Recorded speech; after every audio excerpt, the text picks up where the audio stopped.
80 ভাগ না 100 ভাগ? আহা, সেই আল্লাহকে আমরা খুঁজে পাইনি। অনেকে বলে না আল্লাহ কি দিয়েছে আমাদের, আল্লাহ কি দিয়েছে? এই যে দেখেন আল্লাহ পাক আমাদের এই যে গোপ, সবার গোপ আছে না? এই গোপ তো আপনারা কাটেন নাকি? সপ্তাহে সপ্তাহে কাটতে হয়। আচ্ছা বলেন, এখানে বুকে হাত দিয়ে বলেন, এই যে 4 ইঞ্চি উপরে গোপের 4 ইঞ্চি উপরে ভুরু, এই ভুরু কয়দিন কাটেন আপনারা? প্রত্যেক সপ্তাহে কাটা লাগে? লাগে না। আল্লাহ রাব্বুল আলামিন দেখেন কত সূক্ষ্ম কারিগর তিনি। আমাদের এই যে দাঁত, এই দাঁত আল্লাহ পাক দান করেছে, দাঁত পারে না অথচ হাতের লোক আমাদের বেড়ে যাচ্ছে, একই বডির থেকে বের হচ্ছে। কোনোদিন পায়খানার জায়গাতে পেশাব গেল না, পেশাবের জায়গাতে কোনোদিন পায়খানা গেল না।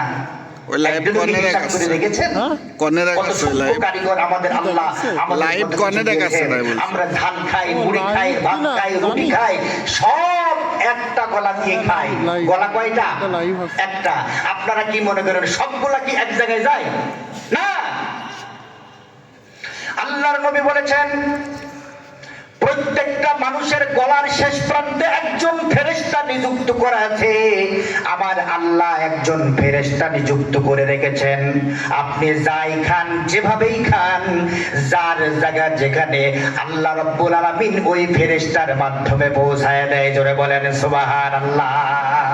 তাহলে সেই আল্লাহর গোলামি করতে আমরা রাজি আছি না নাই? এই যে মাথা আল্লাহ পাক পৃথিবীতে দিয়েছে, এই মাথার দাম কম না বেশি? জোরে বলেন কম না বেশি? এই জন্য এই কপালটা সব জায়গায় ঠেকাবেন না, এই কপালের অনেক দাম। কিন্তু দেখবেন কপাল মাথা বিক্রি করার সময় চলে এসছে। কিন্তু সম্মানিত উপস্থিতি, একটা গরুর মাথার দাম 1200, 1500, 2000। একটা ছাগলের মাথার দাম দেখবেন 500, 700, 1000। কিন্তু এমন কিছু মুসলমান আছে ভোটের সময় মাথার দাম হয়ে যায় একটা ডিম, একটা চা, 1000 টাকা, একটা শাড়ি। জোরে বলেন ঠিক কিনা? এরা মুসলমান আছে না নাই? তবে এই এলাকায় নাই, আমার এলাকার কথা বলছি। একদম একটা চাই মুসলমান মাথা ইমান বিক্রি করে দেয়। জোরে বলেন ঠিক কিনা? এই জন্য মাথা বিক্রি করা মুসলমান হলে হবে না। এই জন্য আসুন আমাকে আল্লাহ রাব্বুল আলামিনের গোলামি করতে হবে। সেই আল্লাহর কোরআন থেকে আমরা আজকে আলোচনা শুনবো। কারো কোনো সমস্যা হবে? জোরে বলেন সমস্যা হবে?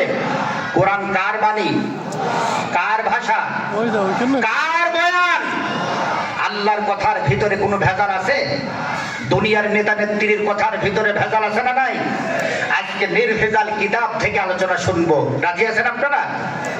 আমার সাথে পড়েন, আউযু বিল্লাহি মিনাশ শাইতানির রাজিম, বিসমিল্লাহির রাহমানির রাহিম।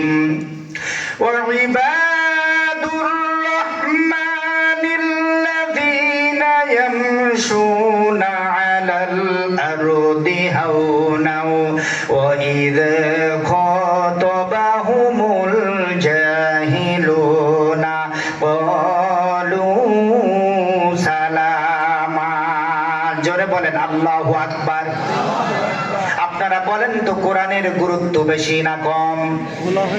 বন্ধুগণ আমার, একজন মেম্বার যত বড় তার কথাগুলো তত বড়, একজন চেয়ারম্যান যত বড় তার কথাগুলো তত বড়, একজন এমপি যত বড় তার কথাগুলো তত বড়, একজন প্রধানমন্ত্রী যত বড় তার কথাগুলো তত বড়।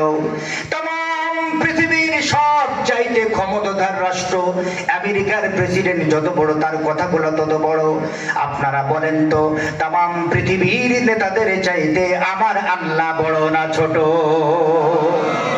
আল্লাহর কথার গুরুত্ব বেশি না কম? কিন্তু দুর্ভাগ্যজনক হলো সত্য কথা, আমরা দুনিয়াতে নেতা নেত্রীর কথার গুরুত্ব যতটা দিই, আল্লাহ রাব্বুল আলামিনের কথার গুরুত্ব তত দিই না। জোরে বলেন ঠিক কিনা? আল্লাহর কথার গুরুত্ব যদি আমাদের কাছে থাকতো, বাংলাদেশে কালেমার পতাকা উঠতে দেরি হতো না। জোরে বলেন ঠিক কিনা? আমরা আল্লাহর কথার গুরুত্ব দিতে পারি না। ওই যে বেনামাজি নামাজ পড়ে না, ডালখোর, ইয়াবাখোর, গাঁজাখোর, মদখোর, লুচ্চু, লম্পট, দুর্নীতিবাজ আমাদেরকে দলে দলে ডাক দেয়, আমরা কপাল পোড়া মুসলমান তাদের দলে থাকে থাকে সাড়া দিয়ে আমরা ইসলামকে আজ পর্যন্ত বাংলার মসনদে দেখতে পারলাম না। জোরে বলেন ঠিক কিনা? আসতে ঠিক না? জোরে ঠিক। অনেকেই বলে বাংলাদেশে 90% মুসলমান। আমি তো এ কথার সাথে একমত হতে পারি না। আমি তো বলি বাংলাদেশে 90% মুনাফিক মার্কা মুসলমান। জোরে বলেন ঠিক কিনা? 90% মুসলমান হইলে আমাদের এই চেহারা হয়? 90% মুসলমানের দেশে পার্লামেন্ট চলবে আল্লাহর কোরআন দিয়ে। জোরে বলেন ঠিক কিনা? আপনারা কি চান যে পার্লামেন্ট কোরআন দিয়ে চলুক? জোরে বলেন চান? কারা কারা চান? দুহাত তুলে আল্লাহকে দেখিয়ে দেন। আল্লাহ কবুল করুক। জোরে বলেন আমিন। সম্মানিত উপস্থিতি, আমরা এবার পার্লামেন্টে আল্লাহর কোরআনকে দেখতে চাই এবং কোরআনের মানুষগুলাকেও দেখতে চাই। জোরে বলেন ঠিক কিনা? বন্ধুগণ আমার, আজকে আমি আপনাদের মাঝে সূরা ফুরকান থেকে আলোচনা করেছি। আমি আজকে সূরা ফুরকান থেকে আলোচনা করব। আল্লাহ রাব্বুল আলামিন বলেন, রহমানের বান্দা তারা যাদের ভিতরে কিছু গুণ থাকবে, কিছু বৈশিষ্ট্য থাকবে। আল্লাহ রাব্বুল আলামিনের আমরা বান্দা হতে চাই না, চাই না? আমরা যদি আল্লাহর বান্দা হতে চাই, আজকে আমরা আল্লাহর রহমানের বান্দার কিছু গুণের কথা আজকে শুনবো। আজকে আমরা রহমানের বান্দার 4টি গুণের আলোচনা শুনবো। জোরে বলেন কয়টা? রহমানের বান্দা যদি হতে চাই, আল্লাহ রাব্বুল আলামিন বলেন তাদের কিছু বৈশিষ্ট্য থাকবে, গুণ থাকবে। আমার মা বোনেরা ভালো করে খেয়াল করবেন। আজকে আমরা রহমানের বান্দা বান্দির 4টা গুণের আলোচনা শুনবো। আপনারা বলেন তো রহমানের বান্দা হওয়ার দরকার আছে না নাই? আমরা এখানে অন্য কারো গোলাম হতে চাই না, একমাত্র দাসত্ব করতে চাই, গোলামি করতে চাই আল্লাহর। সেই আল্লাহ রাব্বুল আলামিন আমাদের উপরে সূরা ফুরকান নাযিল করেছেন। সূরা ফুরকান আল্লাহ রাব্বুল আলামিন 114টা সূরার ভিতরে অন্যতম একটি সূরা। এই সূরার ভিতরে রহমানের বান্দার কিছু গুণের কথা আজকে আমরা শুনে যাব। আজকে আমরা 4 প্রকার মানুষের কথা শুনবো যারা রহমানের বান্দা হওয়ার মতো যোগ্যতা রাখে। জোরে বলেন সুবহানাল্লাহ। 1 নম্বর বৈশিষ্ট্য, আল্লাহ রাব্বুল আলামিন বলেন, ওয়া ইবাদুর রাহমানিল্লাযীনা ইয়ামশুনা আলাল আরদি হাওনা। আল্লাহ রাব্বুল আলামিন বলেন রহমানের বান্দা তো তারা হবে যাদের ভিতরে, যারা জমিনে চলাফেরা করবে ভদ্রতার সাথে, নম্রতার সাথে, মাটির উপরে চলবে নম্রতার সাথে, ভদ্রতার সাথে। তাদের মনের ভিতরে কোন রকম কোনো অহংকার থাকবে না। জোরে বলেন ঠিক কিনা? তাহলে রহমানের বান্দার 1 নম্বর গুণ হলো দুনিয়ায় বিচরণ করবে, রাস্তাঘাটে চলবে, জমিনে চলবে। জমিন কার? জোরে বলতে হবে কার? হাত উঁচু করে বলেন জমিন কার? আল্লাহর জমিনে যদি কোনো মানুষ বিচরণ করে আল্লাহর ভাষ্য অনুযায়ী, ঘোষণা অনুযায়ী, ও মানুষ জমিন আল্লাহর, আমার জমিন আমার হাতে, তোমার জান আছে। সুতরাং আমার জমিনে যখন চলাফেরা করবে ভদ্রতার সাথে, নম্রতার সাথে, অহংকার করে চলাফেরা করা যাবে না। অহংকারীকে আমার আল্লাহ রাব্বুল আলামিন পছন্দ করে না। জোরে বলেন ঠিক কিনা? আমাদের ভিতরে অহংকার আছে না নাই? চেহারার অহংকার, বংশের অহংকার, টাকার অহংকার, ক্ষমতার অহংকার আছে না নাই? যদি একটু ক্ষমতা পেয়ে যায়, সে মনে করে আমি বাংলাদেশের নায়ক, আর বাংলাদেশ থেকে যেতে হবে না। কিন্তু অহংকারীকে আল্লাহ পছন্দ করে না। যুগে যুগে যারা অহংকার করেছে পৃথিবীর বুকে, ফেরাউন, নমরুদ, হামান, সাদ্দাত, আবু জেহেল, উতবা, সাইবা, যারা অহংকার করেছে আল্লাহ রাব্বুল আলামিন তাদের পরিণতি দেখিয়েছে। আমরা শেষ পরিণতি দেখেছি, লেডি ফেরাউন বাংলাদেশ থেকে পালাতে বাধ্য হয়েছে। জোরে বলেন ঠিক কিনা? বন্ধুগণ আমার, এই জন্য অহংকারীকে পছন্দ করে না আমার আল্লাহ। অহংকার আল্লাহর চাদর। যেই ব্যক্তি অহংকার করে সে যেন আল্লাহর চাদর নিয়ে টানাটানি করে। অহংকার করা যাবে না। যদি একটু যুবকদের চেহারা ভালো হয় তার অহংকার বেড়ে যায়। যদি একটু বড় লোকের ছেলে হয় যুবকের অহংকার দেখে কে? আর যদি চামড়া একটু একটু ফর্সা হয়। আর আমার মা বোনেদের ভিতরে অনেক অহংকার দেখা যায়। মহিলারা রাস্তাঘাটে গরম হয়ে রাজপথ গরম করে চলে, মা বোনেরা তারা অহংকার করে চলে। আর যদি মহিলাদের চামড়া একটু কটা হয়, তার ঠেলাই আর এলাকায় থাকা যায় না। জোরে বলেন ঠিক কিনা? আছে না? আছে। আমার মা বোনেরা অহংকার করবে না। দেখবেন মহিলারা এত সুন্দর আল্লাহ পাক তাদের করেছে, তারপরেও কিছু মহিলা একেবারে দেখবেন ভুরু, এমন ভাবে ভুরু আছে, চিকন করে ভুরু রাখে। আল্লাহর নবী নিষেধ করেছেন, ভুরু যারা চাচ্ছে তাদের হচ্ছে জাহান্নাম ঠিকানা হবে। জোরে বলেন ঠিক কিনা? এখন আমার মা বোনেদের কথা বলা বড় বিপদ। মা বোনেদের মহিলাদের ওয়াজ করাই বাদ দিয়েছি, কারণ যত মহিলাদের ওয়াজ করি আস্তে আস্তে দেখা যায় তাদের ব্লাউজের হাতা তত খাটো হয়। জোরে বলেন ঠিক কিনা? 2019 সালে আমার মা বোনেরা ধরলো একেবারে চুস পায়জামা, এমন চুস, মাও পরে চুস, মেয়েও পরে চুস, এত চিপা পায়জামা। 2020 সালে ওটা বাদ দিয়ে, ওটা তালাক দিয়ে ধরলো এমন এক পায়জামা, আমাদের লুঙ্গির চাইতে এত বড় ফাট। জিজ্ঞাসা করলাম, চাচি নাম কি? বলছে ফেলাজু। নাম কি? ফেলাজু। ফেলাজু পায়জামা পরে। তারপরে 2021 সালে ওটাও তালাক দিয়ে আমার মা বোনেরা ধরল হচ্ছে বাদুড় বুরকা। জোরে বলেন কি বুরকা? বাদুড় বুরকা। আচ্ছা বলেন, এই বাদুড় বুরকা দিয়ে কোনোদিন পর্দা আদায় হয় না? আল্লাহর নবী বলেছেন, কোন মহিলা যদি পর্দা ফরজ এটা মনে করে যদি বুরকা পরে রাস্তার ঘর থেকে বের হয়, আল্লাহর নবী বলেছেন ফেরেশতার সিকিউরিটি দিয়ে আল্লাহ পাক ওই মহিলাকে গন্তব্যে পৌঁছায় দেয়। জোরে বলেন সুবহানাল্লাহ। কিন্তু এখনকার মা বোনেরা ওই পর্দা করার জন্য বুরকা পরে না, আমার তো মনে হয় ও এক ডজন প্রেম করার জন্য বুরকা পরে। জোরে বলেন ঠিক কিনা? আসতে ঠিক না? জোরে ঠিক? জোরে ঠিক। এখন দেখবেন ভারত কিন্তু আমাদের কিছু ফিরে দেয় না। ভারত ফিরে দিয়েছে কয়েকটা চ্যানেল, কিছু চ্যানেল ফিরে দিয়েছে, স্টার জলসা, জি বাংলা, এইগুলা দেখে দেখি আজকে বাংলাদেশে পরকীয়ায় আসক্ত হয়ে এখন আর যুবক যুবতীরা খুব একটা পালায় না, এখন সব পালিয়ে যাচ্ছে। একটার মা, দুটোর মা, চাচি, খালা, ফুপু সব পরকীয়া করে পালিয়ে যাচ্ছে। জোরে বলেন ঠিক কিনা? তবে এলাকায় ভালো, আমার এলাকার কথা বলছি, মনে কষ্ট নেবেন না। আমার মা বোনেরা খাদিজার আদর্শ গ্রহণ করেন, আয়েশার আদর্শ গ্রহণ করেন। আল্লাহ রে, আল্লাহ রে, কোন দুনিয়ায় পাঠাইলা আমারে, বর্তমানের পুলা মাইয়ার সমান সমান মাপ, লম্বা চুল কাটিয়া মাইয়ায় মাথায় লাগাই ক্যাপ। জোরে বলেন ঠিক কিনা? আল্লাহ রে, কোন দুনিয়ায় পাঠাইলা আমারে, আল্লাহ রে, আল্লাহ রে, কোন দুনিয়ায় পাঠাইলা আমারে, জিন্সের প্যান্ট শার্ট পরিয়া রাস্তা হাইটা যায়, পুলানা মাইয়া তারে সেনা বড় দায়। আস্তে ঠিক না? জোরে ঠিক? আল্লাহ রে, কোন দুনিয়ায় পাঠাইলা আমারে, আল্লাহ রে, আল্লাহ রে, কোন দুনিয়ায় পাঠাইলা আমারে। এমন একটা যুগে পড়ে গেছে যুবকদের বেসাইজ, যুবকরা এখন আর নবীর আদর্শ মোতাবেক চলে না। সেদিন এক যুবককে দেখলাম প্যান্ট পরেছে, চতুর্দিকে ছিঁড়া।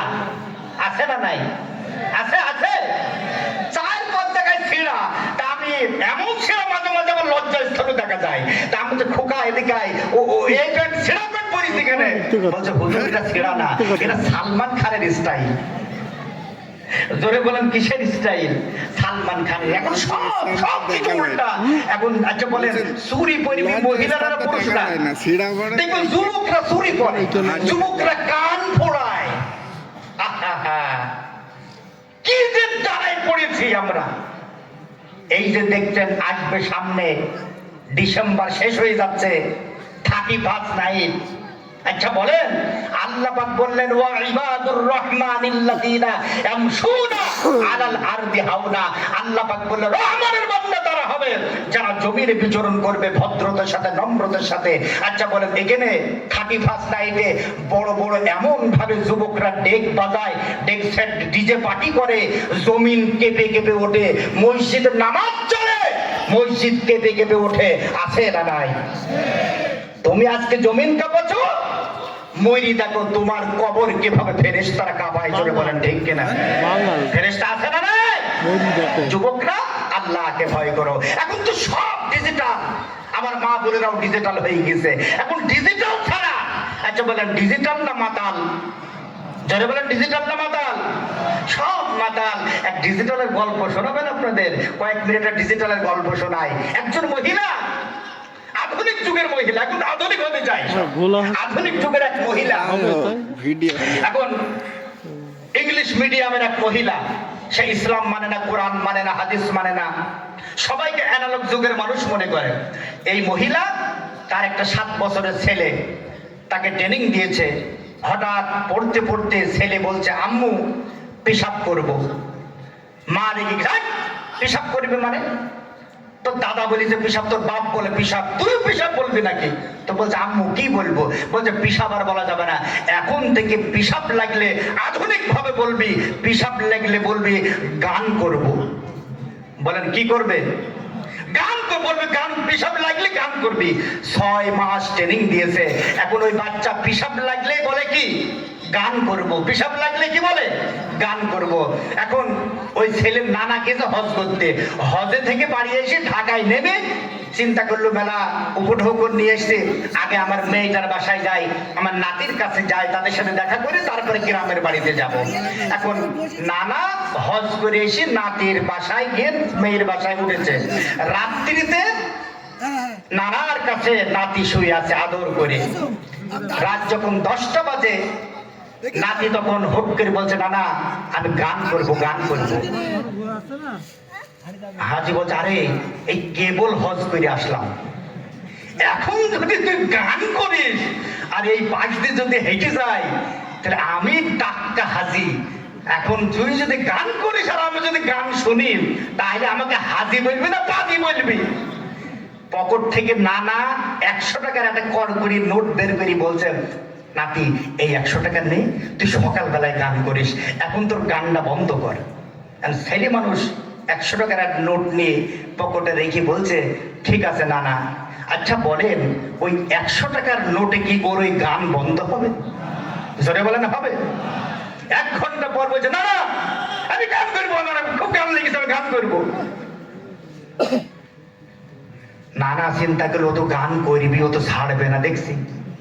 এই দরজা বন্ধ কর, জানলার কপাটা পর্দাগুলো সব সরিয়ে দিয়ে বলছে, এদিকে আয়, একদম আমার কানে কানে গান করবি, খবরদার কেউ যেন শুনতে না পায়। এখন নাতির তো মেশিন রেডি আছে, ও কান পেয়ে সুযোগ পেয়ে ঝেড়িতে ওরে ধারা, গান বন্ধ কর, বন্ধ কর নানা, তোর এই গান বন্ধ কর, তোর এই গান আমার দরকার নেই। কান মান ভিজিয়ে নানা একেবারে চিৎকার দিয়ে উঠেছে। মেয়ে নিস্তালা থেকে বলছে, আব্বা কি হয়েছে, কি হয়েছে? আরে কি হবে তোর ছেলের কি অবস্থা দেখ, আমার কানে পেশাব করে সব ভিজিয়ে শেষ করে দিয়েছে।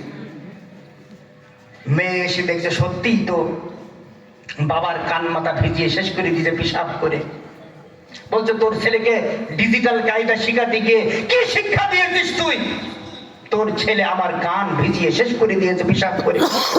মেয়েটি বলছে, বাবা বিয়াদবে মাফ করে দাও, ছেলেটার দোষ নেই, দোষ হচ্ছে আমার, আমি তাকে ডিজিটাল শিখাতে গিয়ে অতি ডিজিটাল শিখেছে। জোরে বলেন ঠিক কিনা? যেই ডিজিটালের মধ্য দিয়ে নাতি পেশাব করা শেখে নানার মাথায়, যেই ডিজিটালের মধ্য দিয়ে বাংলাদেশের শ্রেষ্ঠ সন্তান, পৃথিবী বিখ্যাত কোরআনের পাখি আল্লামা দেলোয়ার হোসেন সাঈদীর ফাঁসির রায় হয়, সেই ডিজিটালের মধ্য দিয়ে দুর্নীতিতে বাংলাদেশকে বারবার চ্যাম্পিয়ন করা হয়, এইরকম ডিজিটাল বাংলা আমরা দেখতে চাই না। ধরে বলেন ঠিক কিনা? কারা কারা চাই না? ধরে হাত তুলে আল্লাহকে দেখিয়ে দেন। আল্লাহ কবুল করুন, জোরে বলেন আমিন। একটু জিকির করেন, লা ইলাহা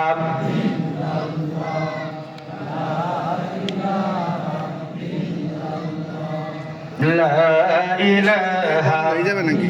30 মিনিট হয়ে বন্ধ হয়ে যাবে। আমাদের সাথে গেছিলাম, আমার ফোনে 30 মিনিট হয়েছিল আর বন্ধ হয়ে গেছিল।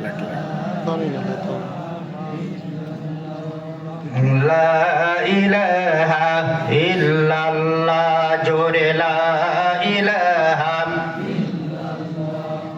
একটু করে দেবো না?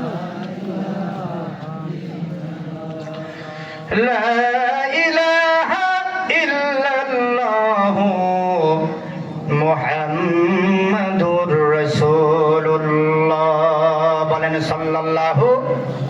বন্ধুগণ আমার, আলোচনা করছিলাম রহমানের বান্দার চারটি বৈশিষ্ট্যের কথা।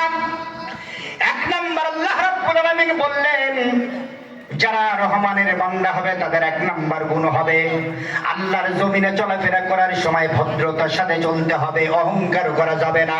আপনারা বলেন তো অহংকার করা যাবে নাকি? 2 দিনের ক্ষমতা, 2 দিনের চেহারা, এই চেহারা সারা জীবন থাকবে না, এই অহংকার থাকবে না। আজকের বাহাদুরি আগামী কালকের কবরবাসী। এই গ্রামে অনেক প্রতাপশালী, অনেক প্রভাবশালী, অনেক ক্ষমতাধর ব্যক্তি এই গ্রামে ছিল, এই গ্রামে অনেক সুন্দরী রমণী ছিল। আজকে তাকিয়ে দেখেন তাদের খোঁজ নেওয়ার কেউ নেই, কবরস্থানে পড়ে আছে। জোরে বলেন ঠিক কিনা? এই জন্য রহমানের বান্দার এক নাম্বার গুণ হলো আল্লাহর জমিনে অহংকার করা যাবে না। বন্ধুগণ আমার, আল্লাহর নবী জনাবে মুহাম্মদুর রাসূলুল্লাহ সাল্লাল্লাহু আলাইহি ওয়াসাল্লাম মসজিদে নববীতে সাহাবীদের নিয়ে বসে আছেন। এমন অবস্থায় হযরত জিবরাইল আমিন বিশ্ব নবীর কাছে আসলেন। বন্ধুগণ আমার, এই পৃথিবীতে কোন নবীর কাছে জিবরাইল এসেছে 10 বার, 5 বার, 100 বার, 300 বার, কিন্তু আমার আপনার নবীর কাছে হযরত জিবরাইল প্রায় 4500 উপরে এসেছে। জোরে বলেন সুবহানাল্লাহ। বন্ধুগণ আমার, হযরত জিবরাইল আমিন বিশ্ব নবীর কানে কানে কথা বলেন। এমন অবস্থায় হযরত আবু যর গিফারি মসজিদের নববীর ভিতরে প্রবেশ করলেন। হযরত জিবরাইল আমিন বিশ্ব নবীর কানে কানে বললেন, ইয়া রাসূলুল্লাহ, ওই যে আপনার সাহাবী আবু যর মসজিদের ভিতরে প্রবেশ করেছে, আপনি জানেন নাকি দুনিয়ার চাইতে আসমানের ভিতরে আপনার আবু যরের পরিচিতিটা বেশি? জোরে বলেন সুবহানাল্লাহ। বিশ্ব নবী অবাক হয়ে গেল, বলল জিবরাইল কি বলো? সে তো দুনিয়ার বাসিন্দা, তার পরিচয় দুনিয়াতেই থাকার কথা। আল্লাহর নবীকে জিবরাইল বললেন না, তার সবচাইতে পরিচয় আসমানে বেশি, দুনিয়ার চাইতে ফেরেশতাদের ভিতরে তার পরিচিতিটা বেশি। আল্লাহর নবী বললেন, কিসের জন্য তার এত পরিচিত? হযরত জিবরাইল বললেন, আপনার সাহাবী আবু যর ভিতরে, আবু যর গিফারির ভিতরে মাত্র 2টা গুণের অধিকার, 2টা আমল করে। এই 2টা গুণের কারণে দুনিয়ার চাইতে আসমানে ফেরেশতাদের মাঝে আপনার আবু যরের পরিচয়টা আল্লাহ বেশি করে দিয়েছে। জোরে বলেন সুবহানাল্লাহ। আল্লাহর নবী জিবরাইলকে বললেন, জিবরাইল, কি এমন গুণ আবু যরের ভিতরে আছে তুমি একটু আমাকে বলে দাও, আমি আমার উম্মতদেরকে বলে দেই, পৃথিবীর মানুষকে বলে দেই। আল্লাহর নবীকে জিবরাইল বললেন, আবু যরের ভিতরে 2টা গুণ আছে যার কারণে ফেরেশতাদের মাঝে তারা তো সম্মানিত, মর্যাদা। এক নাম্বার গুণ হলো আবু যর সব সময় অন্যের চাইতে নিজেকে ছোট মনে করে। জোরে বলেন, অন্যের চাইতে নিজেকে কি মনে করে? অন্যের চাইতে নিজেকে ছোট মনে করে।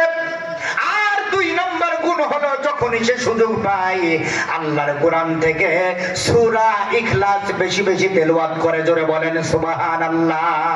কুল হুয়াল্লাহু আহাদ আল্লাহুস সামাদ লাম ইয়ালিদ ওয়া লাম ইউলাদ ওয়া লাম ইয়াকুল লাহু কুফুয়ান আহাদ। বলেন আমার সাথে, কুল হুয়াল্লাহু আহাদ আল্লাহুস সামাদ লাম ইয়ালিদ ওয়া লাম ইউলাদ ওয়া লাম ইয়াকুল লাহু কুফুয়ান আহাদ। আরেকবার পাঠ করেন, কুল হুয়াল্লাহু আহাদ আল্লাহুস সামাদ লাম ইয়ালিদ ওয়া লাম ইউলাদ ওয়া লাম ইয়াকুল লাহু কুফুয়ান আহাদ। জোরে বলেন আল্লাহু আকবার। তাহলে আবু যরের ভিতরে 2টা গুণ ছিল। এক নম্বর গুণ হলো অন্যের চাইতে নিজেকে ছোট মনে করা। আর আমরা কি করি? অন্যের চাইতে সবসময় নিজেকে বড় মনে করি আমি বড়, আমি নেতা, আমি শিক্ষক, আমি এসপি, আমি ডিসি, অন্যের চাইতে সব সময় নিজেকে বড় মনে করি। এই জন্য আমাদের এই পরিণতি, সব সময় অন্যের চাইতে নিজেকে ছোট মনে করতে হবে। এটা হলো রহমানের বান্দার গুণ। বন্ধুগণ, আমার অহংকার করা যাবে না। আর যখন সুযোগ পেতেন আবু যর গিফারি সঙ্গে সঙ্গে সূরা ইখলাস পাঠ করতেন। এই দুইটা গুণ যদি আমরা অর্জন করতে পারি, আল্লাহ রাব্বুল আলামিন ফেরেশতাদের মাঝে আমাদের মর্যাদাও আল্লাহ বাড়িয়ে দেবেন। জোরে বলেন সুবহানাল্লাহ। লা ইলাহা ইল্লাল্লাহ, লা ইলাহা ইল্লাল্লাহ,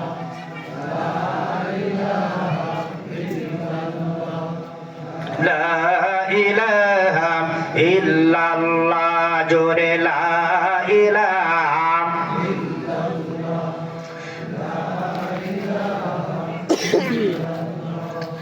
ওগো কামলিওয়ালা তুমি মদিনাওয়ালা, বলেন বলেন।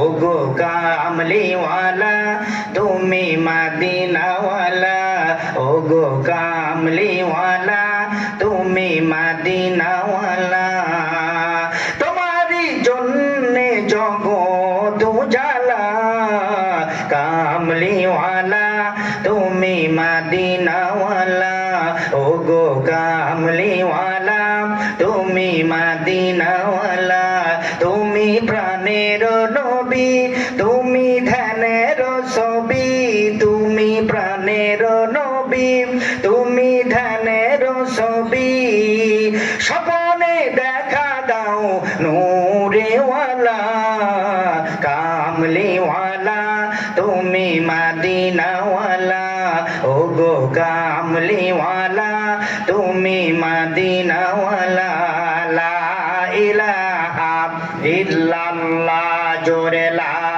ইলাহা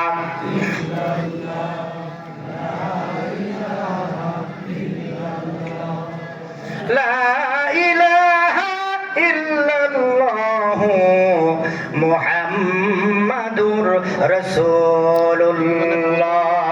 বলেন সাল্লাল্লাহু। আচ্ছা বলেন, অহংকার করা যাবে? জোরে বলেন, যাবে? তাহলে এখান থেকে আমাদের গুণ অর্জন করতে হবে। দুনিয়াতে নত হয়ে জমিনে চলার সময়, আল্লাহর জমিনে যখন চলবো, বিশ্ব নবী যখন জমিনের ভিতরে হাঁটতেন, আল্লাহর নবী যখন হাঁটতেন, পাহাড় থেকে একটা মানুষ যখন উঁচু থেকে নিচে নামে যেভাবে নত হয়ে আস্তে করে নামতে হয়, বিশ্ব নবী সব সময় মাটির দিকে ঝুঁকে জমিনে আস্তে করে নবীজি চলতেন। ওয়ালা তামশি ফিল আরদি মারহা ইন্নাকা লান তাখলিকাল আরদ ওয়া লান তাবলুগাল জিবালা তুলা। আল্লাহ পাক বলছেন, এই জমিনে তুমি অহংকার করে বিচরণ করো না, কারণ জমিন একদিন এই জমিনের ভিতরেই তোমাকে দ্বারস্থ হতে হবে। জোরে বলেন ঠিক কিনা? তাহলে অহংকার করবে কে? জোরে বলেন কে? অহংকার করা যাবে? অহংকারীকে আল্লাহ পছন্দ করে না, এটা ভালো করে মনে রাখবেন। যে কোনো অহংকারী হোক না কেন, আপনি বড় লোক, অহংকার করবেন না। আপনি টাকা পয়সার মালিক, অহংকার করবেন না। আপনার চেহারা সুন্দর, অহংকার করবেন না। অহংকার করা যাবে না। একটু ক্ষমতা পেয়েছেন, অহংকার করবেন না। অহংকারীকে আল্লাহ পছন্দ করে। আল্লাহ নবীদেরকেও ছাড়েনি, অহংকার করেছে। নবীদেরকেও আল্লাহ পাক শিক্ষা দিয়েছে। হযরত সুলাইমান আলাইহিস সালাতু ওয়াস সালাম তিনি বিয়ে করবেন, এই বিয়ে করার ঘটনা, বিয়ে করবে এই কথাটি গ্রাম থেকে শহর সব জায়গায় ছড়িয়ে পড়ল। এক জেলের মেয়ে এই কথা যখন শুনলো যে প্রেসিডেন্ট সুলাইমান যুবক মানুষ বিয়ে করবে, প্রেসিডেন্টের এই কথা শুনে জেলের মেয়ে বাপ মাছ ধরে জেলে, এই কথাটা শুনে এসে বাড়িতে এসে স্ত্রীর কাছে গল্প করছে যে জানো সুলাইমান নবী বিয়ে করবে। আহা, আমার মেয়েটা তো খুব সুন্দরী, দিনদার, পরহেজগার, এই মেয়েটাকে যদি সুলাইমান বিয়ে করতো আল্লাহর পয়গম্বর। স্ত্রী বলছে, মেনসের ভাব দেখো, ছিড়া খাতায় শুই লাখ টাকার স্বপ্ন দেখছো, কোথায় প্রেসিডেন্ট, তুমি জেলের মেয়ে, তোমার মেয়ের সাথে সে বিয়ে করছে। এই কথাটা জেলের মেয়ের কানে গিয়েছে। জেলের মেয়ে ইমান দেখেন। মেয়েটি বলল, আব্বা মা তুমি হতাশ হচ্ছ কেন? যেই আল্লাহ রাব্বুল আলামিন আলামিন আমার মতো জেলের মেয়েকে জেলের ঘরে আল্লাহ রাব্বুল আলামিন আমাদেরকে বানিয়েছেন, সৃষ্টি করেছেন। ওই আল্লাহই তো সুলাইমান নবীকে বানিয়ে প্রেসিডেন্ট বানিয়েছেন। আমার আল্লাহ যদি ইচ্ছা করে আমার মতো জেলের মেয়েকে সুলাইমানের বউ বানিয়ে দিতে পারে। জোরে বলেন পারে, জোরে বলেন পারে। প্রেসিডেন্টের এই কথা শুনে জেলের মেয়ে একটা চিরকুট লিখলো, বলল আমি সুলাইমান নবীকে বিয়ে করতে চাই। সুবহানাল্লাহ বলবেন না? সুলাইমান মন্ত্রী পরিষদ নিয়ে বসে আছে। এই চিঠিটা একজন মন্ত্রী বলল, হুজুর আপনাকে একটা জেলের মেয়ে বিয়ে করতে চাই, একটা চিঠি দিয়েছে আপনাকে। এই কথা শুনে সুলাইমান নবী পয়গম্বর রাগান্বিত হয়ে দাঁড়িয়ে গেলেন। কি আশ্চর্য ব্যাপার, তোমার এত বড় স্পর্ধা হলো কি করে? একটা জেলের মেয়ের বিয়ের প্রস্তাব আমাকে দাও। রেগে গেল সুলাইমান নবী। আল্লাহ পাক এই আচরণটা পছন্দ করলেন না। আল্লাহ পাক বলল, সুলাইমান দাঁড়া, তোকে একটা শিক্ষা দিয়ে। আল্লাহ নবী সুলাইমানকে আল্লাহ পাক একটা আংটি দান করেছিলেন, মুজিজার আংটি। আংটি যার রাজত্ব তার। সুলাইমান নবীকে একটা আংটি দান করেছিলেন। আল্লাহ পাক আদেশ করেছিলেন, সুলাইমান এই আংটিটা তুমি বাথরুমে যখন যাবে আংটিটা বাহিরে রেখে খুলে রেখে বাথরুমে যাবে, কারণ বাথরুম নাপাক জায়গা, আর এটা মুজিজার আংটি, বাথরুমে নেওয়া যাবে না। হযরত সুলাইমান নবী আংটিটা খুলে বাথরুমে প্রবেশ করলেন। একজন দেহরক্ষী বিশ্বস্ত কর্মচারীর কাছে আংটিটা রেখে, মুজিজার আংটিটা রেখে, রাজত্বের আংটিটা রেখে বাথরুমে ঢুকলেন। এদিকে একটা শয়তান, জিন্নাত শয়তান, সে কি করলো, সুলাইমানের রূপ ধারণ করে একদম সুলাইমান পয়গম্বর সেজে এসে বলল, ওই বিশ্বস্ত কর্মচারীর কাছে বলল, দাও আংটিটা দাও। এখন তাকিয়ে দেখে এটা সুলাইমানে পয়গম্বরই, আংটিটা দিয়ে দিল। আংটিটা এখন শয়তান নিয়ে হাতে পড়লো। আচ্ছা বলেন, আংটি যার রাজত্ব তার। এখন শয়তানের আংটি, শয়তান আংটিটা পরে যাওয়ার সময় বলছে, এই দেশে কিন্তু একটা নতুন ঘটনা ঘটেছে। কি ঘটনা? বলছে সুলাইমান নবীর মতো আরো একজন পয়গম্বর হয়েছে, সুতরাং সে হচ্ছে নকল সুলাইমান। যেখানে পাওয়া যাবে তাকে সেখানে পিটিয়ে ঠান্ডা করে দিতে হবে। শয়তান এই কথা কর্মচারীকে বলে চলে গেল। গিয়ে শয়তান আংটিটা পরে, আচ্ছা বলেন আংটি যার রাজত্ব, শয়তান গিয়ে একেবারে রাজ সিংহাসনে বসে পড়ল। রাজ সিংহাসনে বসে নতুন নতুন আইন তৈরি করা আরম্ভ করে দিল। এদিকে প্রেসিডেন্ট সুলাইমান বাথরুম থেকে বের হয়ে এসে বলছে, আমার আংটিটা দাও। কর্মচারী তাকিয়ে দেখলো, বলছে আমি তো কিছুক্ষণ আগে আংটিটা দিয়ে দিলাম আপনাকে। বলছে না, তুমি তো আমাকে আংটি দাওনি। তখন ওই কর্মচারীর মনে হলো, ওই যে বলিছে নতুন নকল সুলাইমান বের হয়েছে, একটা বাঁশ নিয়ে তাড়া কষিছে। আচ্ছা বলেন, এই আসল সুলাইমান না নকল? আসলটাকে তাড়া করে শেষ পর্যন্ত ওদিকে ওই যে শয়তান চেয়ারে বসেছে, শয়তান বলছে, ওই যে দেখেন একটা নকল প্রেসিডেন্ট, নকল সুলাইমান আসছে। সবাই মিলে, মন্ত্রী পরিষদ সবাই মিলে সুলাইমানকে মেরি পিটিয়ে রক্তাক্ত করে একেবারে নদীর ধারে ফেলে দিয়ে আসলো। এখন রাষ্ট্রে বসলো, ক্ষমতায় বসলো শয়তান, আংটি যার রাজত্ব তার। শয়তান চেয়ারে বসে নতুন নতুন আইন, নতুন নতুন আইন ও কানুন, ছোট ছোট ভুল দিয়ে রাষ্ট্র অশান্ত করে তুললো। আপনারা বলেন, শয়তান যদি রাষ্ট্র ক্ষমতায় বসে দেশের অবস্থা ভালো হবে না খারাপ হবে? জোরে বলতে হবে, ভালো হবে না খারাপ হবে? তাহলে রাজ সিংহাসনে একজন ভালো মানুষকে বসানোর দরকার আছে না নাই? জোরে বলেন, আছে না নাই? আছে। বন্ধুগণ আমার, রাজ সিংহাসনে শয়তান বসে দেশের পরিস্থিতি ঘোলাটে করে দিল।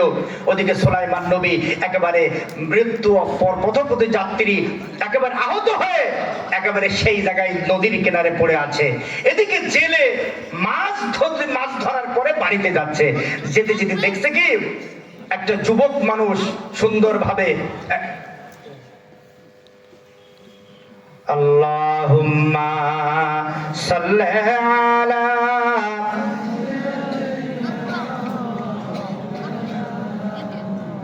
ওয়া আলা আলি সাইয়্যিদিনা মাওলানা মুহাম্মদ। বন্ধুগণ আমার, যে কথা বলছিলাম, সুলাইমান নবী একেবারে পড়ে আছে আহত অবস্থায়, জেলে মাছ ধরে বাড়ি যাচ্ছে। দেখছে একটা যুবক, সুন্দর সুদর্শন যুবক। তখন জেলে ওই ছেলেটাকে একটু পানি টানি দিয়ে সুস্থ করে বসালো। প্রেসিডেন্ট সুলাইমান পয়গম্বর আহত অবস্থায় পড়ে আছে। জেলে বলল, খোকা তুমি কে, তোমার পরিচয় কি? তিনি চিন্তা করলেন, আমি যদি এখন আমার আসল পরিচয় বলি তাহলে আমাকে আবার মারবে। তো সে বলল, আমি এখন আহত, আমার একটু সেবা শুশ্রূষার দরকার, আপনি আমাকে একটু মেহেরবানি করে আপনার বাসায় নিয়ে চলেন। জেলে প্রেসিডেন্ট সুলাইমানকে নিয়ে, যুবককে নিয়ে নিজের বাড়িতে গেল সেবা যত্ন করে। সুবহানাল্লাহ বলবেন না? কিতাবের ভিতরে পড়েছি সুলাইমান নবীকে জেলে তার বাড়িতে নিয়ে গেল। নিয়ে যাওয়ার পরে জেলের বাড়ির সব উন্নতি শুরু হলো। পরের দিন যখন জেলে নদীতে মাছ ধরতে এসেছে, কিতাবের ভিতরে এসেছে ডবল, 13 4 ডবল 5 ডবল পর্যন্ত তার জালে মাছ ধরা পড়া শুরু করেছে। জোরে বলেন সুবহানাল্লাহ। আপনারা বলেন তো, নবীর বরকত আছে না নাই? নবীর বরকত আছে না নাই? এদিকে এই আচরণ দেখে, ছেলেটাকে দেখে জেলের মনটা খুব ভালো লাগলো যে এই ছেলে আমার বাড়িতে আসার পরে আমার এত উন্নতি। একদিন তার স্ত্রীকে জেলে বলছে, প্রাণের স্ত্রী, একটা কথা বলবো, বলো। আচ্ছা, আমাদের বাড়িতে যুবক ছেলেটা আছে, ছেলেটার ব্যবহার কেমন? ভালো। আচ্ছা, ছেলেটার চেহারা কেমন? ভালো। ছেলেটার চরিত্র কেমন? ভালো। আচ্ছা, এই ছেলের সাথে আমাদের মেয়ের বিয়েটা দিলে কেমন হয়? যে এই কথা বলেছে, আর এবার স্ত্রীর রাগ হয়ে, হ্যাঁ কি বললে, কি বললে তুমি? একদম কথা বলবো না, চুপ করে বসে থাকবে। আচ্ছা, এরকম বউ আছে না নাই? আছে। পুরুষ মানুষকে কথা বলতেই দেয় না, একদম চুপ করে বসে থাকবে। জেলে চিন্তা করলো, এইভাবে মেয়ে মানুষ কাবু করা যাবে না। জেলে চলে গেল চুয়াডাঙ্গা বাজারে গেল জামদানি শাড়ি, তারপরে 1 কেজি মিঠাইয়ের রসমালাই নিয়ে এসে স্ত্রীর কাছে এসে বলছে, প্রাণের স্ত্রী রাখি এসে বলছে, এদিকে এসে আমার গাবলার উপরে বসো, এই দেখো তোমার জন্য একটা জামদানি শাড়ি আর এই দেখো রসমালাই, একটু খাও দেখি। যেই খেতে দিয়েছে স্ত্রী খুব খুশি, বলছে, আচ্ছা তোমার আজকে কি হয়েছে? এইরকম তো কোনোদিন ভালোবাসনি আমার, ব্যাপারটা কি? জেলে এগুলা খাওয়ানোর পর বলছে, আচ্ছা একটা কথা বলবো। বলছে, বলো। আমাদের বাড়ির যে ছেলেটা আছে কেমন? বলছে, খুব ভালো। বলছে, ওদের চরিত্র কেমন? বলছে, ভালো। আচ্ছা, আমাদের মেয়েটার সাথে বিয়ে দিলে কেমন হয়? এবার স্ত্রী বলছে, দেখো তোমার মেয়ে, তুমি কি করবা দেখো, আমি আর কি বলবো। মহিলারা কিন্তু কালার পাল্টায়। আসতে ঠিক না জোরে ঠিক? মহিলারা কি পাল্টায়? কালার পাল্টায় মহিলারা। কালার পাল্টানো মহিলা দিয়ে সমাজ, পরিবার, রাষ্ট্র, দেশ এ কোনো কখনো উন্নতি হতে পারে না। জোরে বলেন ঠিক কিনা?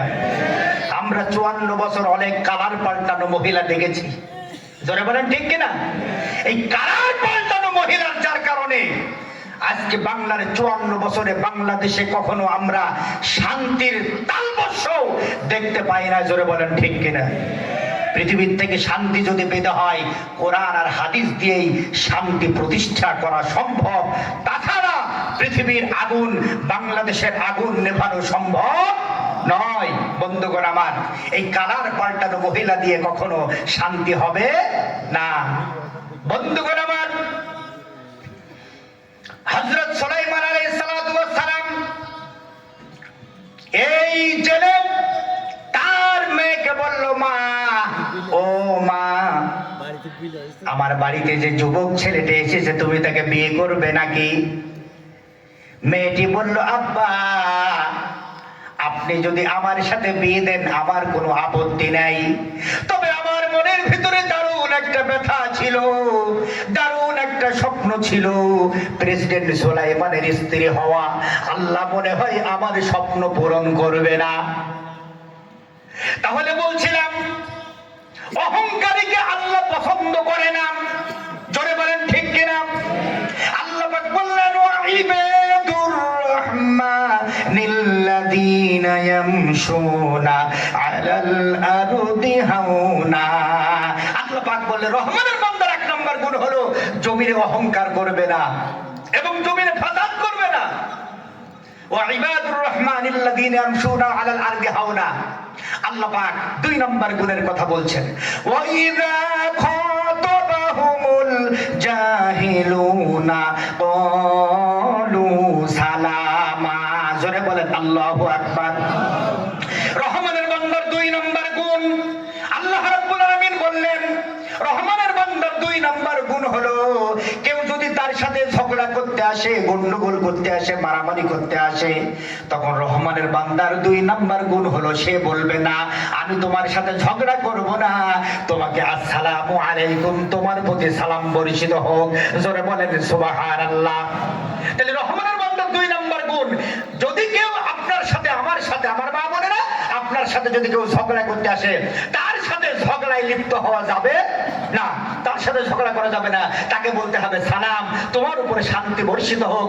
আস্তে করে সালাম দিয়ে ভদ্র মানুষের মতো সে কেটে পড়বে। জোরে বলেন ঠিক কিনা? তাহলে জাহেলের মতো তার সাথে ঝগড়ায় লিপ্ত হবে না। এটা হলো 2 নম্বর গুণ। বন্ধুগণ আমার 3 নম্বর গুণ, আল্লাহ রাব্বুল আলামিন বলেন, ক্বালু সালামা ওয়াল্লাযীনা ইয়াবিতুনা লিরাব্বিহিম সুজদাও ওয়া কিয়ামা। জোরে বলেন আল্লাহু আকবার। রহমানের বান্দার 3 নম্বর গুণ, আল্লাহ রাব্বুল আলামিন বলেন, রহমানের বান্দার 3 নম্বর গুণ, যারা রাতের এক অংশে উঠে আল্লাহ রাব্বুল আলামিনের কুদরতি পায়ে সিজদায় পড়ে যায়।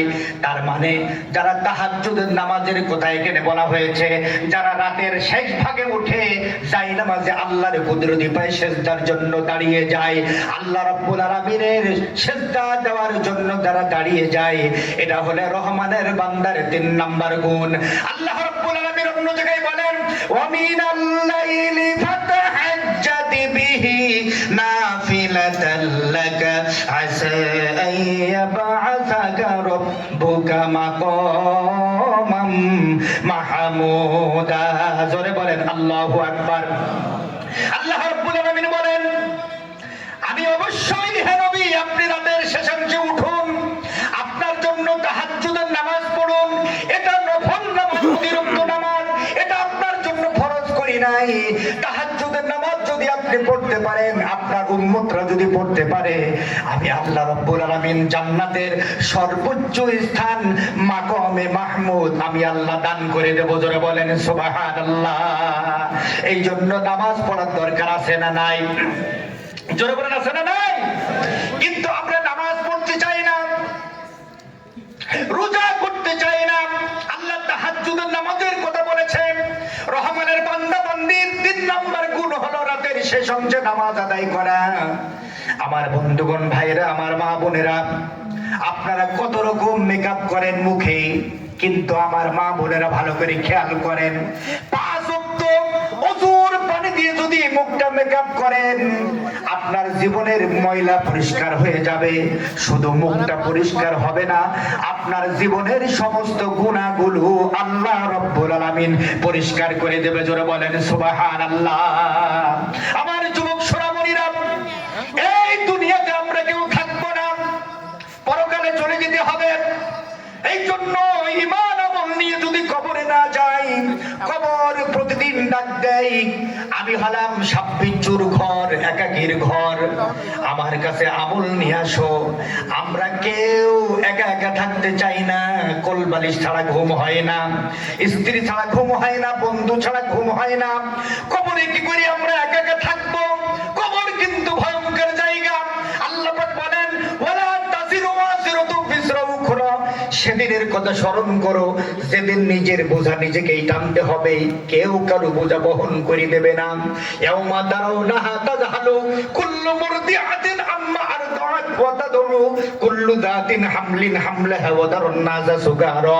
সেদিনের কথা স্মরণ করো, যেদিন কেউ কারো বিন্দু মাত্র উপকার করতে পারবে না। ইয়াউমা ইয়াফিরুল মারউ মিন আখি। আল্লাহ পাক বলছে, কিয়ামতে মা তার সন্তানকে থেকে এইভাবে আড়াল হবে, মা ভাই ভাইকে থেকে আড়াল হবে।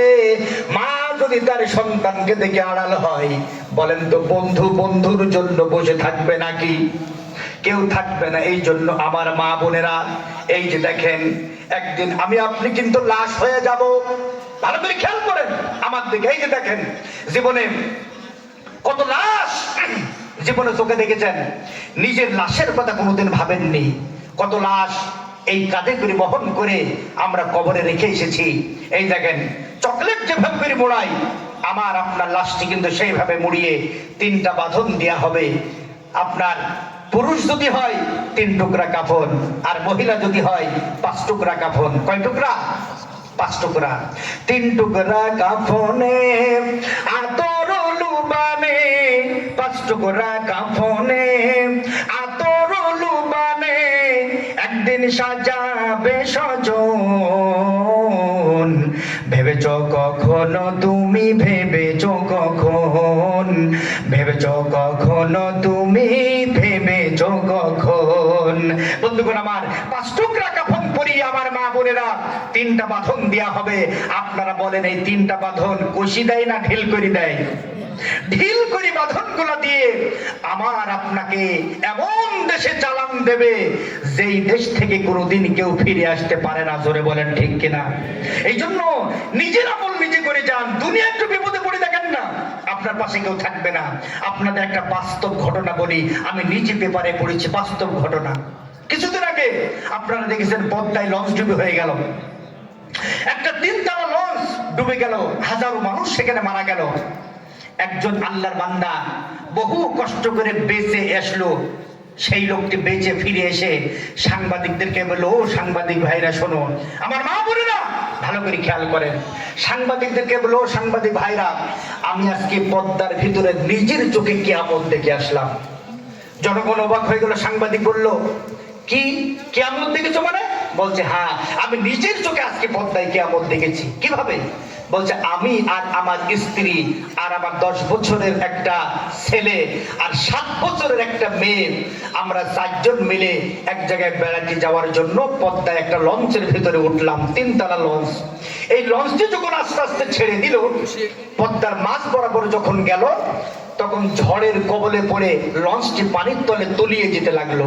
জাহাজের যিনি নাবিক ছিলেন, ড্রাইভার ছিলেন, তিনি এসে বললেন, ও যাত্রী ভাই বোনেরা আমার, অল্প কিছুক্ষণের ভিতরে পদ্মার পানিতে লঞ্চটি ডুবে যাবে, আমার আর কিছু করার নেই, যে যার মতো নিজের জীবন বাঁচানোর জন্য চেষ্টা করো। আল্লাহর ওই বান্দা বলল, সাংবাদিক ভাই শোনো, জাহাজের নাবিকের ঘোষণার পরে আমি তাকিয়ে দেখি 3তলার উপর থেকে সবাই ঝাঁপতেই পানিতে, আমিও ঝাঁপ দিলাম, আমার পরিবার পানিতে ঝাঁপ দিল জীবন বাঁচানোর জন্য। সবাই তাকিয়ে দেখি সবাই হাবুডুবু খায় পানিতে ওঠে আর নামে। আমি তাকিয়ে দেখি সেখানে কেউ কারোর দিকে বাঁচানোর জন্য ছুটে আসে না। সবার ভিতরে একটাই শব্দ সেখানে শোনা যায়, বাঁচাও বাঁচাও বাঁচাও বাঁচাও বাঁচাও। আমি তাকিয়ে দেখি কেউ কারোর দিকে বাঁচানোর জন্য ছুটে আসে না, নিজের জীবন বাঁচানোর জন্য চেষ্টা করে। আমি মনে মনে চিন্তা করলাম, দেখি আমার পরিবারকে বাঁচানো যায় কিনা। আমি একবার আমার মাথার উপরে স্ত্রীকে ভাসিয়ে ধরি, একবার আমার ছেলেটিকে ভাসিয়ে ধরি, মেয়েটিকে ভাসিয়ে ধরি। এরকম করতে করতে চিন্তা করলাম, এরকম করলে তো 4 জনই একসাথে পানিতে ডুবে মারা যাব। মনে মনে চিন্তা করলাম, দেখি আমার স্ত্রী মরে যাই যাক, আমার কলিজার টুকরা 2টা সন্তানকে আমি বাঁচাতে পারি কিনা দেখি। এই চিন্তা করে আমি আমার নিজের স্ত্রীকে, যার সাথে দীর্ঘদিন সংসার করেছি, আমি আমার জীবন বাঁচানোর জন্য আমার স্ত্রীকে পদ্মার পানির ভিতরে আমি ডুবিয়ে দিলাম। মেয়েটিকে বললাম, মা তুমি মাজার বলছে শক্ত করে ধরো। মেয়েটি আমাকে ধরে থাকলো, ছেলেটিকে পানির উপরে ভাসালাম, এভাবে সাঁতার কাটা আরম্ভ করলাম, কিন্তু কিছু দূর যেতে পারলাম না। ডান দিকে পানি, বামে পানি, বড় বড় ঢেউ আসতে লাগলো। আমার কলিজার ভিতরে ভয় ঢুকে গেল। আমি মনে মনে চিন্তা করলাম, এখনই তো ডুবে মারা যাব। মনে মনে চিন্তা করলাম, আমার একমাত্র কলিজার টুকরা ছেলেটিকে মনে হয় আর বাঁচানো যাবে না। আমি আমার ছেলের জীবনের মায়া শেষ করে দিলাম। আমি ছেলের চিন্তা বাদ দিয়ে আমার একমাত্র কলিজার টুকরা, আমার কলিজার টুকরা ছেলেটিকে আমি আমার নিজের জীবন বাঁচানোর জন্য পদ্মার পানির ভেতরে আমি ডুবিয়ে দিলাম। স্ত্রী চলে গেল, ছেলেটি চলে গেল। মেয়েটিকে বললাম, মা তুমি আমার মাজার বেঞ্চে শক্ত করে ধরে থাকো, দেখি তোমাকে বাঁচিয়ে তোমাকে আর আমি তীরে উঠতে পারি কিনা। না, মেয়েটিকে পিঠে করে সাঁতার কাটা আরম্ভ করে দিলাম। কিছু দূর গিয়ে আর যেতে পারলাম না, পদ্মার বড় বড় ঢেউ আসতে লাগলো। মনে মনে চিন্তা করলাম, আহারে এই বুঝি আমি ডুবে মারা যাব। পদ্মার পানি থেকে আমার ভয় লেগে গেল। ডান দিকে তাকাই, উদ্ধার কর্মীদের কোনো খোঁজ নেই, বাম দিকে তাকাই, উদ্ধার কর্মীদের কোনো খোঁজ নেই। এই চিন্তা তখন ভিতরে আসলো। আমার মনে মনে মনে হলো মেয়েটি আমার কাছে বোঝা হয়ে গিয়েছে, ভারী হয়ে গেল। আমি আমার মেয়েটিকে আস্তে আস্তে নিজের কাছ থেকে আলাদা করার জন্য চেষ্টা করতে লাগলাম। মেয়েটি আমার আচরণ বুঝতে পেরে বলছে, আব্বু বুঝতে পেরেছি আজকে তুমি বড় নিষ্ঠুর হয়ে গিয়েছো। ও আব্বু, এত বিশাল পানি দেখে আমার ভয় লাগে, আমাকে তুমি ছেড়ো না, আমি পানিতে ডুবে মারা যাবো। বাবা তুমি আমাকে ছেড়ো না, মায়ের মতো ভাইয়ের মতো আমাকে ডুবিয়ে দাও না। মেয়েটি আমার বুকে চুমু খায়, জড়িয়ে ধরে, গালে চুমু খায়। মেয়েটির প্রতি আমার দয়ার উদ্রেক হলো। মেয়েটিকে বুকের সাথে জড়িয়ে বললাম, মা দেখি আরো একটু দেখি। আরেকটু ব্যর্থ চেষ্টা করলাম কিন্তু পারলাম না। আমার জীবনের প্রতি খুব মায়া হয়ে গেল, নিষ্ঠুর হয়ে গেলাম। আমি চিন্তা করলাম, দেখি আমার মেয়েটিকে আলাদা করা যায় কিনা। আমি আমার মেয়েটিকে আলাদা করতে চাই, কিন্তু মেয়েটি আমাকে ছাড়ে না, মেয়েটি আমাকে শক্ত করে ধরে আছে। আমার মেয়েটার উপরে প্রচন্ড রাগ হয়ে গেল, মেয়েটিকে আমার আর রাখতে মন চাই না, নিজের জীবনের প্রতি খুব মায়া হয়ে গেল। আমি তখন ইতিহাসের সবচাইতে নিষ্ঠুর হয়ে গেলাম, নির্দয় হয়ে গেলাম। আমি অত্যন্ত নির্মমতার সাথে আমি আবার নিজের জীবন বাঁচানোর জন্য আমার একমাত্র আদরের মেয়ের হাতের ভেতরে কামড় বসিয়ে দিলাম। যেই না কামড় দিয়েছি, মেয়েটি আব্বু বলে চিৎকার মেরে হাত ছেড়ে দিয়েছে, হাতটা শীতল হয়ে গেল। আমি আমার জীবনের মায়া বলতে পারলাম না, নিজের জীবনকে সবাই ভালোবাসে, আমি আমার নিজের জীবনের মায়ায় আমি আমার একমাত্র আদরের মেয়েকে আমি নিজের হাতে পদ্মার পানির ভিতরে ডুবিয়ে দিলাম। চোখের সামনে মেয়ে চলে গেল, চোখের সামনে স্ত্রী ডুবে গেল, চোখের সামনে একমাত্র কলিজার টুকরা ছেলেটা ডুবে গেল। কিছুই করতে পারলাম না। ও আলোক দেয়ার মা বোনেরা, যুবকরা, আজকে আমরা কার ভরসায় নামাজগুলো ছেড়ে দিই, কার ভরসায় ইবাদত করি না, কার ভরসায় কে আমাদের উদ্ধার করবে। পাপ করতে মজা লাগে, ব্লু ফিল্ম দেখতে মজা লাগে, নাংটা ছবি দেখতে মজা লাগে, এগুলা দেখে মজা লাগে আমাদের। অথচ আল্লাহর নবী বলেছেন, জাহান্নামের খুঁটি দিয়ে তোমার চোখের ভিতরে কোদাল মারা হবে। ভয় হয় না আমাদের, পাপ করতে মজা লাগে, নামাজগুলো ছেড়ে দিই। হাসতে খেলতে নামাজগুলো আমরা পড়ি না, আমার মা বোনেরা নামাজ পড়ে না। কেমন করে ঘুমাও তুমি ও মানুষ,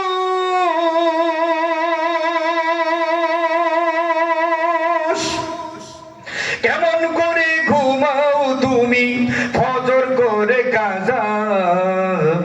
এমন তো হতে পারে জোহরে জানাজা তোমার, এমন তো হতে পারে বিকেলে জানাজা। জোরে বলেন, পারে না? পারে না? মুসলিম হয় না জন্ম নিলে মুসলমানের ঘরে, কাফের মুমিন তফাৎটা হয় নামাজের উপরে। মুসলিম হয় না জন্ম নিলে মুসলমানের ঘরে, কাফের মুমিন তফাৎটা হয় নামাজের উপরে। এই জীবনে হয় না জানো কোন নামাজে কাজা, এমন তো হতে পারে জোহরে জানাজা তোমার, এমন তো হতে পারে বিকেলে জানাজা। বেনামাজির লাশ কবরেতে রাখিবে যখন, ফেরেশতারা পাঁজরের হাড় ভাঙবে রে তখন। বেনামাজির লাশ কবরেতে রাখিবে যখন, ফেরেশতারা পাঁজরের হাড় ভাঙবে রে তখন। বিষাক্ত ওই সাপের সবল, বিষাক্ত ওই সাপের সবল বেনামাজির সাজা। পারে জোহরে জানাজা তোমার, এমনও তো হতে পারে বিকেলে জানাজা। কেমন করে ঘুমাও তুমি ও মানুষ, কেমন করে ঘুমাও তুমি ফজর করে কাজা, এমনও তো হতে পারে জোহরে জানাজা তোমার, এমনও তো হতে পারে বিকেলে জানাজা। জোরে বলেন পারে না? পারে না? জোরে বলতে হবে পারে না? পারে না? এই জন্য আমার বন্ধুগণ, রহমানের বান্দা 3 নাম্বার গুণ, নামাজ আদায় করবে রাতের একাংশে। শেষ আসমানে আল্লাহ রাব্বুল আলামিন রাতের শেষ ভাগে শেষ আসমানে আসেন, এসে ঘোষণা করেন। কিভাবে আসবে আল্লাহ পাক কি ভালো জানে। কে আছো গুনাহগার, আমার কাছে দোয়া চাও, আমি তার জীবনের গুনাহ মাফ করে দেব। কে আছো অভাবগ্রস্ত, কে আছো ঋণগ্রস্ত, আমার কাছে বলো। কে আছো পারিবারিক অশান্তিতে, কে আছে সামাজিক অশান্তিতে, কে আছে রাজনৈতিক অশান্তিতে। যে কোনো বিপদ আপদ মানুষ মানুষের কাছে চাইলে পারে, মানুষ রাগ করে, বারবার বললে রাগ করে। আর আমার আল্লাহ এমন আল্লাহ, আল্লাহর কাছে বারবার বললে আমার আল্লাহ খুশি হয়। সুবহানাল্লাহ। আল্লাহ খুশি হয় না? হয় না? হয়। বন্ধুগণ আমার 4 নাম্বার গুণ, রহমানের বান্দার 4 নাম্বার গুণ, আল্লাহ রাব্বুল আলামিন বলেন ওয়াল্লাযীনা ইয়াকুলুনা রব্বানা সুরিফ আন্না আযাবা জাহান্নাম। আল্লাহ রাব্বুল আলামিন বলেন রহমানের বান্দার 4 নাম্বার গুণ হলো তারা যখন সিজদায় পড়ে আল্লাহর কাছে প্রার্থনা করে, ওগো আল্লাহ দুনিয়ার সামান্য আগুন সহ্য হয় না, ওই কঠিন জাহান্নামের আগুন থেকে আমাদের রক্ষা করো। সুবহানাল্লাহ। বিহামদিহি। জাহান্নামের আগুন থেকে বাঁচতে হবে না? হবে না? জোরে বলেন হবে না? হবে না? দুনিয়ার আগুন তো যেখানে লাগে সেখানে পড়ে, আর জাহান্নামের আগুন যদি আপনার হাতের আঙ্গুলের মাঝখানে লাগে, এর আগুনের তলে আপনার কলিজা পুড়ে ছারখার হয়ে যাবে।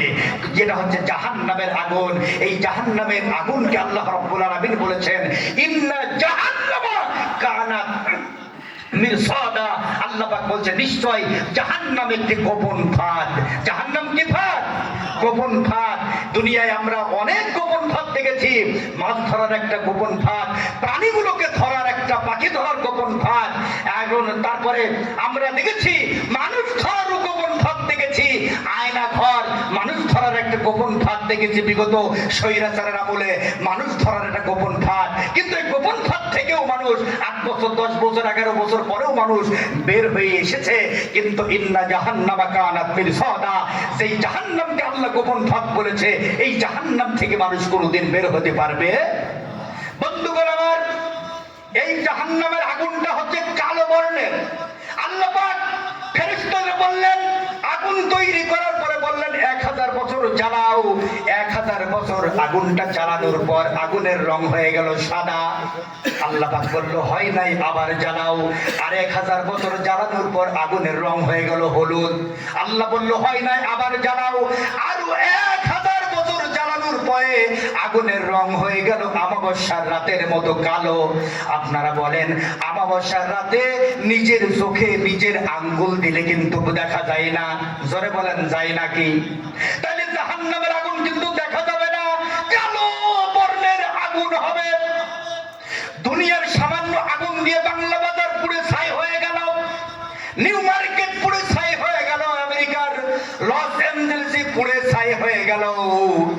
এই যদি দুনিয়ার আগুনে পুড়ে ছারখার হয়ে যায়, যেই আগুনকে 3000 বছর জ্বালানো হয়েছে, আপনারা বলেন তো সেই আগুনের অবস্থা কি হবে? এই জন্য সেই জাহান্নামের আগুন থেকে আমাদের বাঁচার দরকার আছে না নাই? রহমানের বান্দা তো তারা যারা ওই জাহান্নামের আগুন থেকে মাপ চায়। কার কাছে? জোরে বলেন কার কাছে? আল্লাহ মাফ করতে পারে না? পারে না? আল্লাহ মাফ করতে পারে। আল্লাহ নিজে ঘোষণা দিয়েছে আমার কাছে বলো, আমি শেষ আসমানে আসি। রাতের শেষ ভাগে একটু উঠবেন, 2 রাকাত নামাজ পড়বেন, আল্লাহর কাছে বলবেন, একটু লম্বা সেজদা দেবেন, একটু লম্বা কিরাত পড়বেন। রাতে সেজদায় গিয়ে মনে যা আসে তাই চাইবেন আল্লাহর কাছে। আল্লাহ সব দিতে পারে না? পারে না? জোরে বলতে হবে, পারে না পারে না? এ আকাশে বাতাস অপরূপ ধরা, তোমার স্নেহ মায়া প্রেম প্রীতি ভরা। এ আকাশে বাতাস অপরূপ ধরা, তোমার স্নেহ মায়া প্রেম প্রীতি ভরা, তোমার স্নেহ মায়া প্রেম প্রীতি ভরা। তুমি আছো সবখানে সবার পাশে, ভালোবাসার সীমা বেশে। তুমি আছো সবখানে সবার পাশে, ভালোবাসার সীমা বেশে। হৃদয়ের যত চাওয়া তোমায় কাছে পাওয়া, মানে না কভু গো তোমাকে ছাড়া। এ আকাশে বাতাস অপরূপ ধরা, তোমার স্নেহ মায়া প্রেম প্রীতি ভরা।